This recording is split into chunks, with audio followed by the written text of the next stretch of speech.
السلام علیکم۔ ہو سکتا ہے آغاز میں کچھ چیزیں مشکل اس لیے ہوں کہ اختتام آپ کی مرضی کا ہونا ہو، تو خود کو مایوسیوں میں دھکیلنے کے بجائے اللہ پر یقین کا راستہ اختیار کریں اور یہ جان لیں اللہ کے فیصلے آپ کے لیے کبھی غلط ثابت نہیں ہو سکتے۔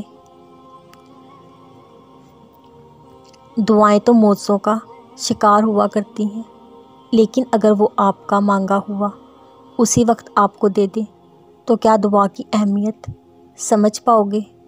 دعاؤں سے معجزے کیسے ہوتے ہیں، تقدیریں کیسے بدلتی ہیں، کبھی اس خوشی کے وہ لمحے محسوس کر پاؤ گے؟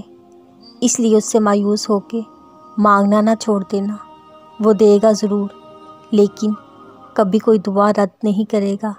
دیر تو ہو سکتی ہے لیکن اندھیر کبھی نہیں ہو سکتی۔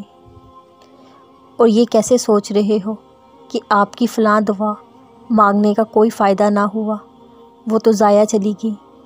ارے نہیں، آپ کے منہ سے نکلی ہر ایک پکار، آپ کے دل سے نکلی ہر آہ اس رب تک ضرور پہنچتی ہے، تو وہ آپ کی دعا کیسے ضائع جانے دے گا؟ دراصل اس نے وہ دعائیں تو صحیح وقت آنے تک سنبھال رکھی ہیں، کیونکہ وہ بہتر جانتا ہے کس کو کب اور کیسے دینا ہے۔ تم تنہا نہیں ہو، اللہ کی محبت تمہارے ساتھ ہے، اسے محسوس تو کرو، وہ ہر پل تمہارے ساتھ ہے۔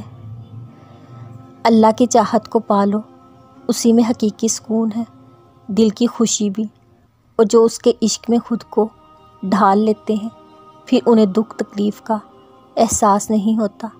ان کی رگوں میں خدا کا عشق جو بس جاتا ہے، جس کی مٹھاس ان کی روح کو تر و تازہ رکھتی ہے، اور پھر انہیں لا حاصل کی تمنا بھی باقی نہیں رہتی اور کوئی منزل ادھوری نہیں لگتی، کیونکہ وہ اللہ کو پا کے مکمل ہو جاتے ہیں۔ تہجد کی نماز تو خود ایک معجزہ ہے۔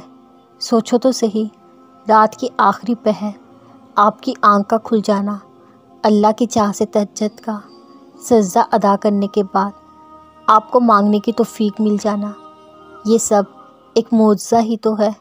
اور یہ تہجد کا سجدہ ہے جو آپ کی چاہتوں تک لے جائے گا، جو آپ کو اندھیرے کی گھٹن سے نکال کر روشنیوں کی گلیوں میں لے جائے گا، جو آپ کے لیے معجزوں کے دروازے کھلوائے گا انشاءاللہ۔